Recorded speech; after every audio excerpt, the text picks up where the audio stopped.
My name is Rupert Featherstone, and I'm a painting conservator.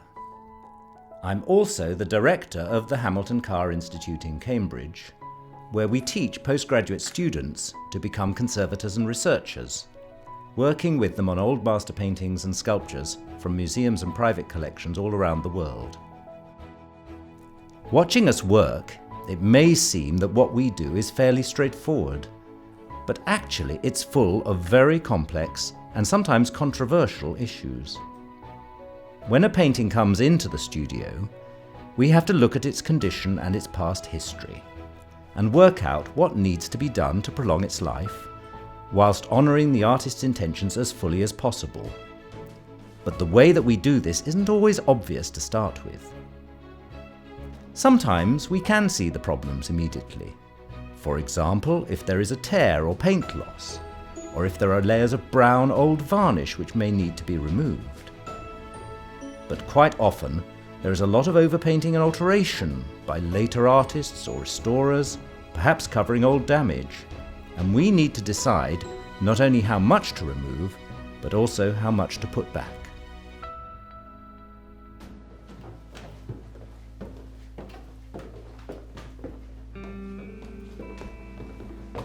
I wanted to show you these now because they've got to the stage where all the repaint and old varnish is off and they're ready for the retouching. Luckily there's not much. And right now I'm working on a couple of paintings from the Wallace Collection, whose exact origins aren't documented, but which are old friends, as they are almost exact copies of two paintings in the Royal Collection.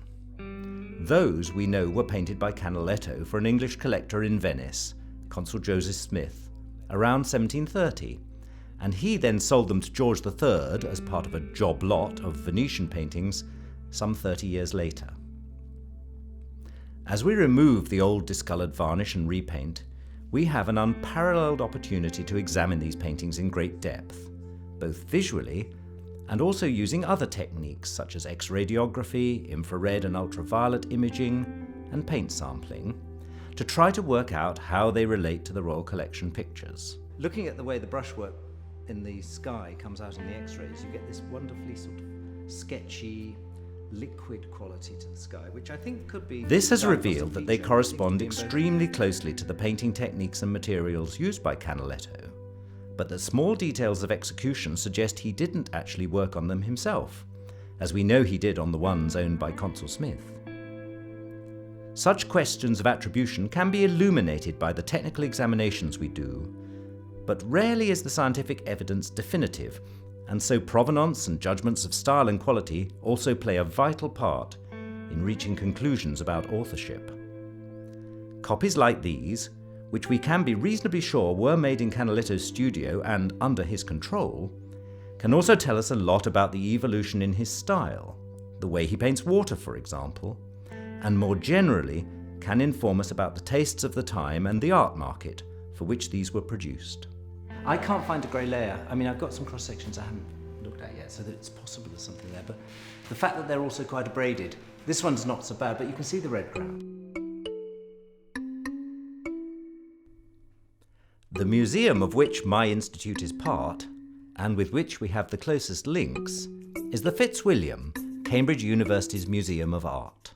The Fitzwilliam started in a similar way to the Wallace Collection, as the nucleus of the collection was put together by the aristocratic 7th Viscount Fitzwilliam over 200 years ago, before he bequeathed it to the university in 1816.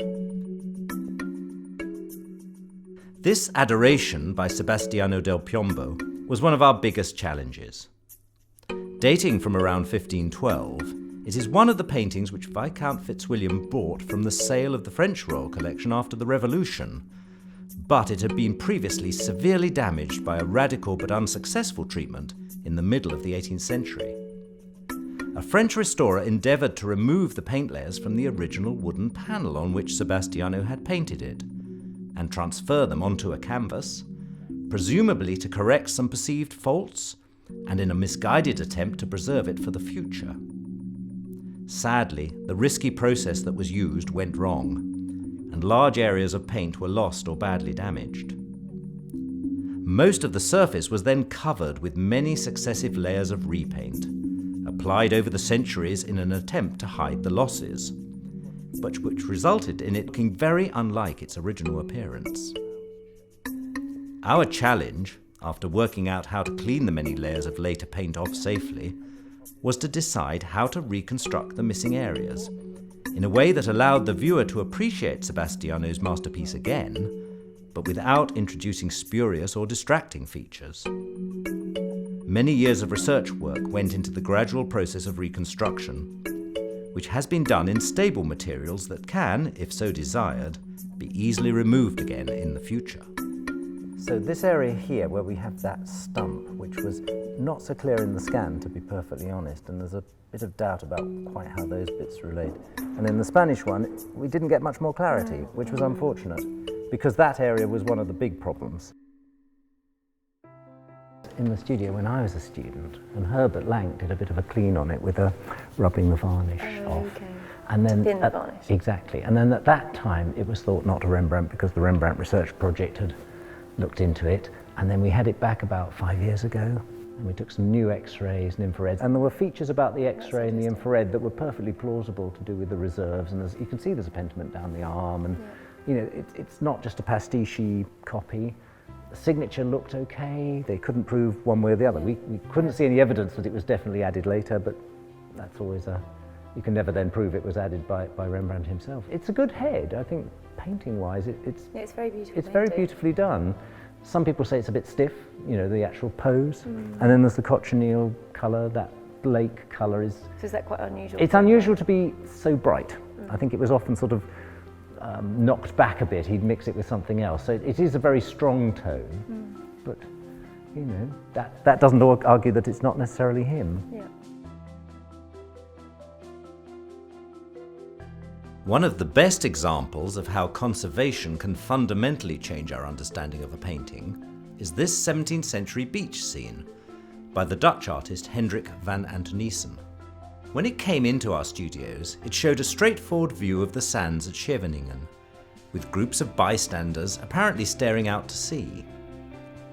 But as the conservator removed the old brown varnish and repaint, it became clear that there was something on the beach that an early restorer had totally painted over. And as we investigated further, a large beached whale slowly emerged.